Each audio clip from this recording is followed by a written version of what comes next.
Hi hello வணக்கம். சோனியாவின் குரல்ல இருந்து நான் உங்க சோனியா. ஓம் நம சிவாய. திருச்சிற்றம்பலம். இன்னைக்கு நம்ம ரொம்ப முக்கியமான ஒரு புக்கை பற்றி பார்க்க போகிறோம். அது பேர் திருவாசகம். திருவாசகம்ன்ற நூல் மாணிக்க வாசகம் அவர்கள் எழுதினது. இதுக்கு என்ன சிறப்புன்னா, எல்லா நூல்களுமே இறைவன் கூறி மனிதன் எழுதினது. ஆனால் திருவாசகம் மனிதன் கூறி இறைவனே எழுதினது.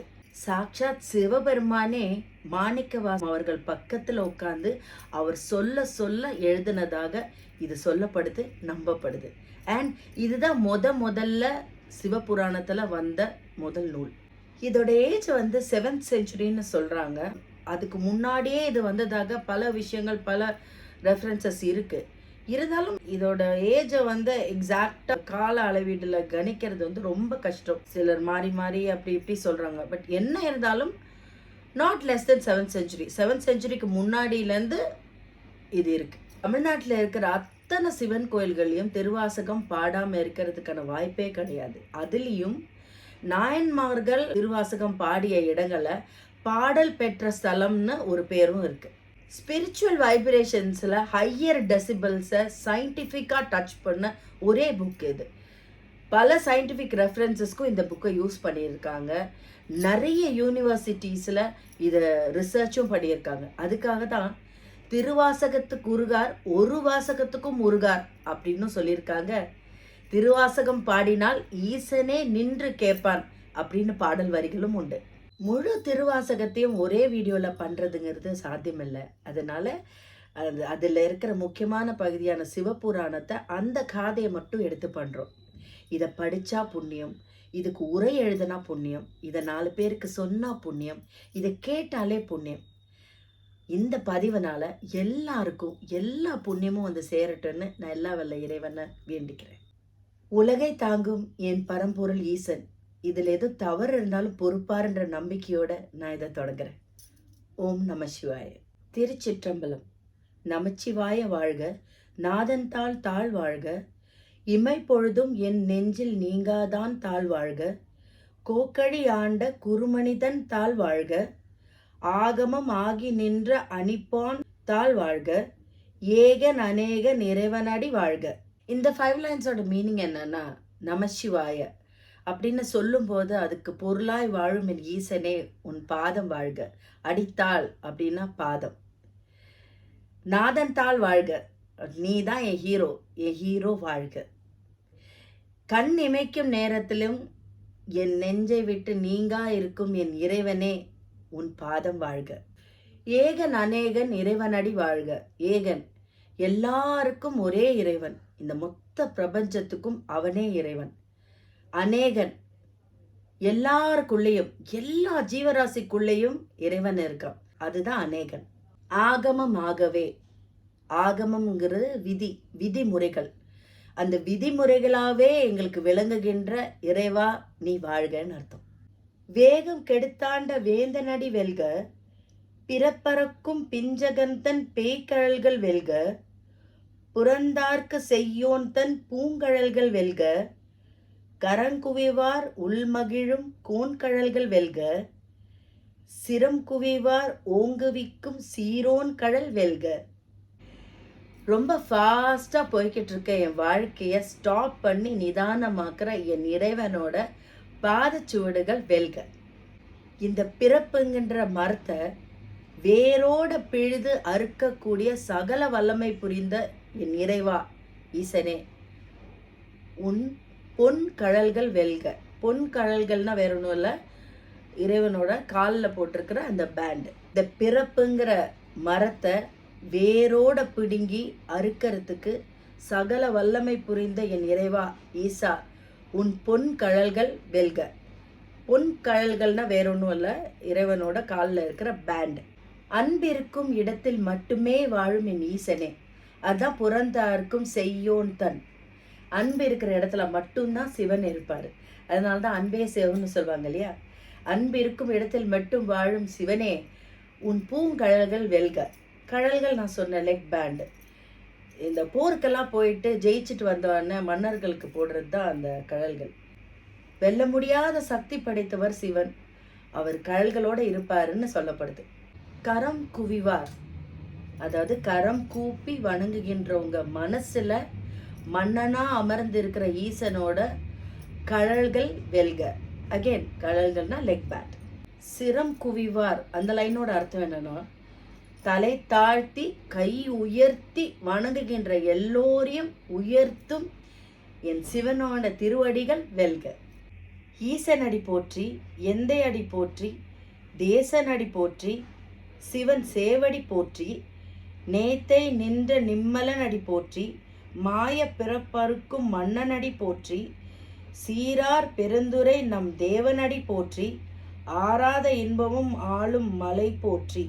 ஈசனுக்கு வணக்கத்தை சொல்கிறேன், என் தந்தையான ஈசனுக்கு வணக்கத்தை சொல்கிறேன். எங்களுடைய நேசன், எங்கள் நண்பன், சிவந்த சேவடி, அதாவது சிவப்பான கால்கள் கொண்ட எங்க சிவனுக்கு வணக்கத்தை சொல்கிறேன். மாய பிறப்பறுக்கும் மன்னனடி போற்றி. இந்த மாயைன்னா நம்ம ஆசை பாசம் இந்த மாதிரி விஷயங்கள்லாம் இருக்குல்ல, இந்த மாதிரி எல்லா மாயைகளிலிருந்தும் எங்களை நீக்கிற எங்கள் மன்னனே சிவனே உனக்கு வணக்கத்தை சொல்கிறேன். தீராத இன்பத்தை கொடுக்க அந்த மலையில் உட்கார்ந்து இருக்கும் என் ஈசனே, என் சிவனே உனக்கு வணக்கம். மலைன்னா அது கைலாய மலையை குறிக்குது.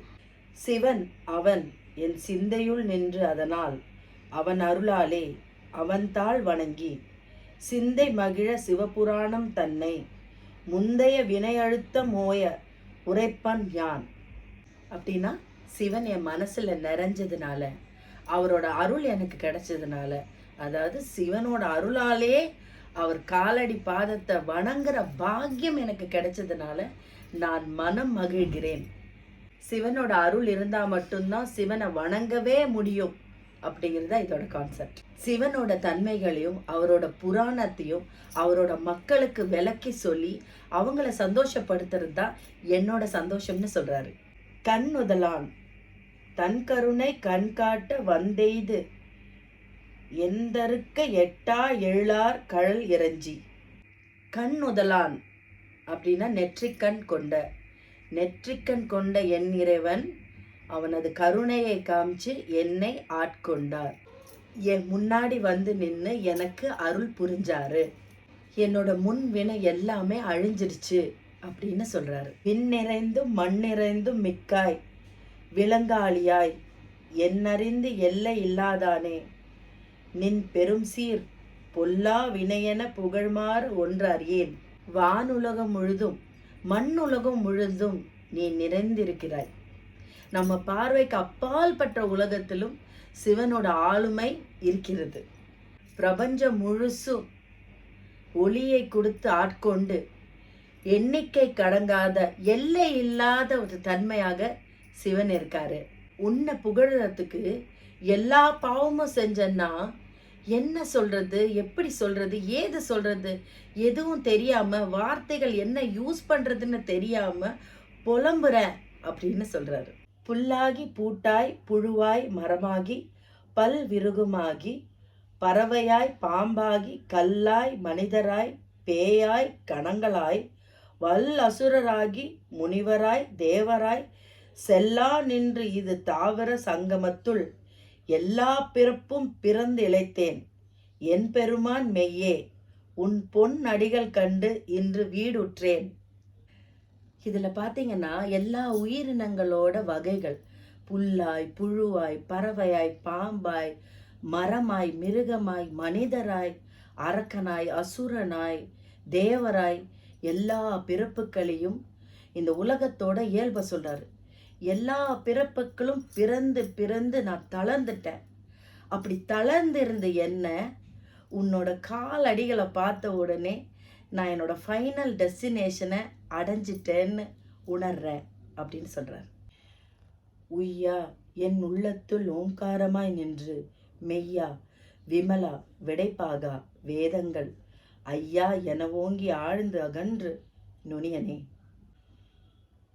என் உள் வினையிலிருந்து எப்படி தப்பிக்கிறதுன்னு நான் வழி தேடிட்டு இருக்கும்போது என் உள்ளத்துக்குள் ஓம்காரமாய் எழுந்து நின்று என் மெய்யை அதாவது என் வாழ்க்கையோட மெய்ப்பொருளை, அர்த்தத்தை நீங்க உணர வச்சிட்டீங்கன்னு சொல்றாரு. மேல் நோக்கி உயர்ந்து கீழ் நோக்கி ஆழமாக, அடிமுடி காணாததுன்னு சொல்லுவாங்கல்ல, அந்த மாதிரி ஆழமாக அகண்டு நீண்டு இருக்கும் நுண்ணியனே. நுண்ணியனேனா ரொம்ப சின்ன சின்ன டீட்டெயில்ஸ் கூட தெரிந்தவனேன்னு அர்த்தம். வெய்யாய் தனியாய் இயமா நம விமலா, பொய்யாயின் எல்லா பொய் அகல வந்தருளி மெய்ஞானமாகி மிளிரக்கின்று மெய்ச்சுடரே, எஞ்ஞானம் இல்லாதேன் இன்பப் பெருமானே, அஞ்ஞானம் தன்னை அகல்விக்கும் நல்லறிவே. எப்படி தங்கத்தை நெருப்புல போட்டு தூய்மை ஆகுதோ அதே மாதிரி எங்க உள்ளத்தை தீயால் தூய்மைப்படுத்த வந்த எங்க ஈசனே அப்படிங்கிறது அது. எப்படி அவர் நெருப்பா இருக்காரோ அதே மாதிரி குளிர்தன்மை, அதாவது அவரை விரும்பினவங்களுக்கு அவர் ஒரு கோல்டு ஃபேக்டராகவும் ஒரு கம்ஃபர்ட் கொடுக்குறவராகவும் அவர்கிட்ட அந்த கோல்டு தன்மையும் இருக்குன்னு சொல்றாங்க. ஆக்கம் அளவு இறுதி இல்லாய், அனைத்துலகும் ஆக்குவாய் காப்பாய் அழிப்பாய் அருள் தருவாய் போக்குவாய் என்னை புகுவிப்பாய் நின் தொழும்பின். எந்தவித தோற்றமோ அளவோ இறுதியோ எதுவுமே இல்லாத இறைவன் நீ. இந்த உலகத்தையே ஆக்கவோ காக்கவோ அழிக்கவோ இந்த உலகத்தையே அருள் புரியவோ முடிகிற என் ஈசனே, உனக்குள்ள என்னை புகுத்திக்கோ, என்னை டிசால்வ் பண்ணிக்கோன்னு அவர் கேட்குறாரு. நாற்றத்தின் நெறியாய் சேயாய் நனியானே, மாற்றம் மனம் கழிய நின்று மறையோனே. எப்படி ஒவ்வொரு பூவிலையும் வாசம் கலந்திருக்கோ அதே மாதிரி எல்லா மனிதனோட ஆன்மாலையும் ஈசன் கலந்திருப்பாருன்னு தான் இந்த வரிகள் சொல்லுது. கறந்த பால் கண்ணலோடு நெய் கலந்தார் போல் சிறந்தடியார் சிந்தனையுள் தேனூறி நின்று பிறந்த பிறப்பருக்கும் எங்கள் பெருமான். கறந்த பால், கரும்பு, நெய் இது மூணையும் கலந்தா என்ன சுவை கொடுக்குமோ அது போல நம்ம மனசுக்குள்ள நம்ம ஆன்மாக்குள்ள தேன் போல ஊறி நின்று நம்ம பிறப்பையும் பிறப்புக்கு அப்புறம் இருக்கிற எண்டையும் மொத்தமா இருந்து மானிட்டர் பண்ற என் கடவுளே அப்படின்னு சொல்றாரு. நிறங்கள் ஓரைந்து உடையாய் விண்ணோர்கள் கேத்து மறைந்திருந்தாய், என் பெருமான் வல்வினையை தன்னை மறைந்திட மூடிய மாய இருளை அறம்பாவாம் என்னும் அறம் கயிற்றால் கட்டி புறம்தோல் போர்த்து எங்கும் புழு அழுக்கு மூடி மலம் சோறும் 9 வாயிற் குடலை மலம் புலன் 5 வஞ்சனை செய்ய விலங்கு மனதால் விமலா உனக்கு கலந்த அன்பாகி கசிந்து உள் உருகும் நலம்தான் இல்லாத சிறியேற்கு நல்கி நிலம் தன்மேல் வந்தருளி நீலக்கழல்களால் காட்டி ஞாயிற்கடையா கடந்த அடியேற்கு தாயிற் சிறந்த தயவான் தந்துவனே. சிவபெருமான் 5 வண்ணங்கள் உடையவர். தேவர்கள் எல்லாருமே அவரை வணங்குவாங்க. அவர் யார் கண்ணுக்கும் புலப்பட மாட்டார். அவர் ரொம்ப வலிமையானவர். பாவம் புண்ணியம் அப்படின்ற கைத்துல தான் மனிதர்களை சிவபெருமான் கட்டி வச்சிருக்கிறாருன்னு சொல்றாரு. மனித உடலை ஆன்மா மேல போத்துற ஒரு துணி போல நீ போத்தி வச்சிருக்க. இந்த உடலுக்குள்ள புழு இருக்கு, மலம் இருக்கு, 9 வாயில வர தேவையில்லாத ஸ்மெல் இருக்கு. அது போக 5 புலன்களால நம்ம செய்யற பாவங்கள் இருக்கு. இது அத்தனையும் உன் அன்புல உருகி என்னை பியூராக்க உன்னால மட்டும்தான் முடியும். நான் ஒரு நாய் போல இங்க கிடக்கிறேன், என்னை தாய் போல உன் உள்ளத்தை காட்டி என்னை ஏத்துக்கோ அப்படின்னு சிவன் கிட்ட சொல்றார். மாசற்ற ஜோதி மலர்ந்த மலர்ச்சுடரே, தேசனே, தேனார் அமுதே, சிவபுரானே, பாசமாம் பற்றதுக்கு பாரிக்கும் ஆரியனே, நேச அருள் புரிந்து நெஞ்சில் வஞ்சம் கெட பெறாத நின்று பெருங்கரணை பேராரே. மாசில்லா ஜோதி அப்படின்னா நெருப்பு, மலர்ந்த மலர் போல் இருக்கிறவனே, தேன் போல் சுவை கொண்டவனே, சிவபுரனே, சிவபுரம்னா கைலாயம், கைலாயத்தில் உள்ளவனே, பாசம், பற்று இவ எல்லாத்தையும் அறுக்கக்கூடிய ஒரே ஒருத்தன் நீதான் சிவனே. எங்க நெஞ்சுக்குள்ள இருக்கிற வஞ்சத்தை எல்லாம் நீ பெற்றுக்கொண்டு எங்களுக்கு கருணைய பரிசா கொடுக்கிறவனே. ஆரா அமுதே, அளவிலா பெம்மானே, ஓராதார் உள்ளத்து ஒளிக்கும் ஒளியானே, நீராய் உருகி என் ஆறு உயிராய் நின்றானே. அமுதத்தை விட மேலானவன், அளவில்லா பெரிய மகன், ஒவ்வொருத்தர் உள்ளத்திலையும் ஒளிர்விட்டு எரியும் வெளிச்சம். எப்படி ஒரு அருவியில நீர் ஓடுதோ அந்த மாதிரி நம்ம உள்ளத்தையும் உயிரையும் உருக்கி ஓட வைக்க தெரிஞ்சவனே. இன்பமும் துன்பமும் இல்லானே உள்ளானே, அன்பிற்கும் அன்பனே, யாவையுமாய் அல்லையுமாய் சோதியனே, துன் இருளே, தோன்றா பெருமையனே, ஆதியனே, அந்தம் நடுவாகி அல்லானே, ஈர்த்து என்னை ஆட்கொண்டு எந்தை பெருமானே. இன்பமும் அவருக்கு இல்லை, துன்பமும் அவருக்கு இல்லை. ஆனா அன்புள்ளவர், எல்லாமாவும் இருந்து எதுவும் இல்லாமையும் இருப்பவர். துன்னிருள், துன்னிருள்னா இருட்டும் வெளிச்சமும் இரண்டுமாய் இருக்கிறவர். எல்லா பெருமையும் உள்ள தோன்றாத இறைவனே. ஏன்னா அவருக்கு பிறப்பும் கிடையாது, இறப்பும் கிடையாது. ஆதியனே அப்படின்னா ஃபர்ஸ்ட், அந்தம்னா லாஸ்ட், நடு சென்டர். அதாவது ஸ்டார்ட்டு, மிட்டு, எண்டு எல்லாமா இருந்து எதுவும் இல்லாமல் உன்னை வச்சுக்கிற, என்னையும் ஃபுல் டாமினேஷனில் வச்சிருக்கிற என் இறைவனே. கூர்த்து மெய்ஞானத்தால் கொண்டு உணர்வோர் தம் கருத்தின் நோக்கரிய நோக்கே, நுணுக்கரிய நுண்ணுறவே, போக்கும் வரவும் புணர்வும் இல்லா புண்ணியனே, காக்கும் என் காவலனே, காண்பறிய பேரொளியே. மிக கூரிய மெய் அறிவில் உணர்ந்து கருத்தில் நிற்கும் அரிய நோக்கே.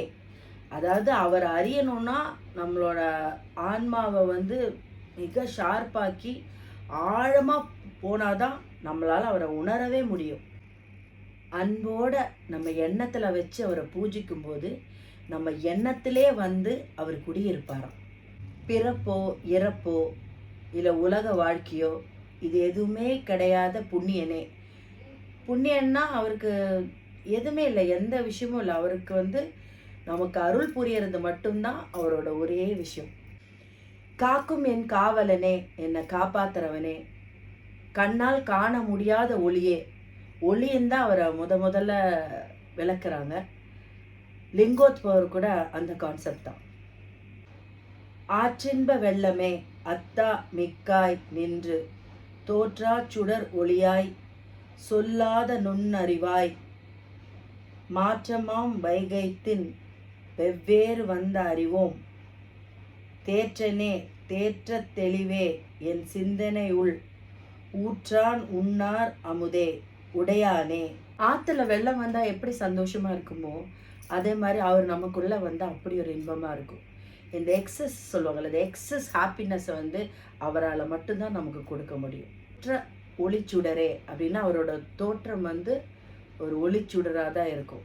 சொல்லா நுண்ணறிவே அப்படின்னா அவரை பற்றி பேச வேண்டாம், அவரை உணர்ந்தாலே நம்ம உள்ளம் திறந்துடும். நமக்கு ஏற்படுற மாற்றங்களுக்கு காரண கருவே அவர் தான். வெவ்வேறு உருவங்கள்ல இருக்க அப்படின்னு சொல்றது என்னன்னா, அவர் தான் நீ, அவர் தான் நான், அவர் தான் எல்லாரும், அவர் தான் எல்லா உயிரும். அசையும் பொருட்களும் அவர் தான், அசையா பொருட்களும் அவர் தான். அவர் தான் தெளிவு, அவர் தான் நம்ம குழப்பமும். நம்ம சிந்திக்கிறோன்னு சொல்றோம்ல, அந்த சிந்தனையும் அவர் தான். அவர் தான் எல்லாம். உடையோனே அப்படின்னா நம்ம எல்லாருக்கும் பாஸ் அவர் தான். வேற்று விகார விடக்குடம்பின் உள்கிடப்பு ஆற்றேன் எம் ஐயா அரணே, ஓ என்னென்று போற்றி புகழ்ந்திருந்து பொய்கெட்ட மெய்யானார், மீட்டு இங்கு வினைப்பிறவி சாரமே, கள்ள புலங்குரம்பை கட்டழிக்க வல்லானே, நள்ளிரவில் நட்டம் பயின்று ஆடும் நாதனே. மாறி மாறி மாறி இதே உடம்புல பிறந்து போதும், இனி என்னை கஷ்டப்படுத்தாத. நான் இந்த உடம்புங்கிற பொய்யை விட்டு என் இறைவன்ற மெயில கலக்க விரும்புகிறேன். என்னோட வினை பிறவி சாரத்தை நீ க்ளோஸ் பண்ணிடு. அதாவது என்னோட இந்த பேர்த்தை நீ க்ளோஸ் பண்ணிடு. கள்ள புலம் குறும்பே அப்படின்னா புலம்னா நம்ம உடம்பு. எனக்கு இந்த பொய்யான உடம்பு, இந்த அழுக்கு வேண்டாம். என்னை இருட்டிலேருந்து வெளிச்சத்துக்கு கொண்டு வா. ஆனந்த நடனம் ஆடும் நாதனே அப்படின்னா நடராஜரே அப்படின்னு அர்த்தம். தில்லையுள் கூத்தனே, தென்பாண்டி நாட்டானே, அல்லல் பிறவி அற்பானே, ஓ என்ற சொல்லிற்கு அறியானை சொல்லி திருவடி கீழ் சொல்லிய பாட்டின் பொருள் உணர்ந்து சொல்லுவார் செல்வார் சிவபுரத்தின் உள்ளார் சிவனடி கீழ் பல்லோரும் ஏத்த பணிந்து. தில்லையில் கூத்தனே அப்படின்னா அதான் நடராஜர். தென்பாண்டி நாட்டானே அப்படின்னா சவுத் டிஸ்ட்ரிக்டில் வாழ்ந்தவனே, மதுரை அந்த மாதிரி இருந்தவராக சொல்லப்படுறாங்க. அதான் தென்னானுடைய சிவனே அப்படின்னு சொல்கிறோம் இல்லையா, அது. அல்லல் பிறவியை அறுத்தவனே, இந்த பிறவியை அறுக்கக்கூடியவனே. வார்த்தையில் சொல்ல முடியாத விஷயங்களை உன்னோட திருவடியில், அதாவது உன்னோட பெருமையை சொல்ல முடியாமல் அதை பாட்டாக பாடி நான் உன்னோட காலடியில் அதை நான் சமர்ப்பிக்கிறேன் அப்படின்னு சொல்கிறாங்க. இந்த பாட்டோட உண்மையான பொருள் நடராஜன் தான். ஏன்னா தில்லையில் இருந்து தான் அவர் இந்த பாட்டு பாடுறாரு. அதனால் நடராஜரோட திருவடிகளில் நீங்கள் சரணாகதி அடையுங்க. அவரை பற்றி பெருசாக பேசணும்னு கூட இல்லை, அவரை பற்றி புகழ்ந்து பாடுங்க, அது போதும். உள்ளத்தால் மனமார்ந்து உணர்ந்து அவரை நேசிங்க, வழிபடுங்க, உங்கள் வாழ்க்கை சிறப்பாக அமையும் அப்படிங்கிறாரு. திருச்சிற்றம்பலம்.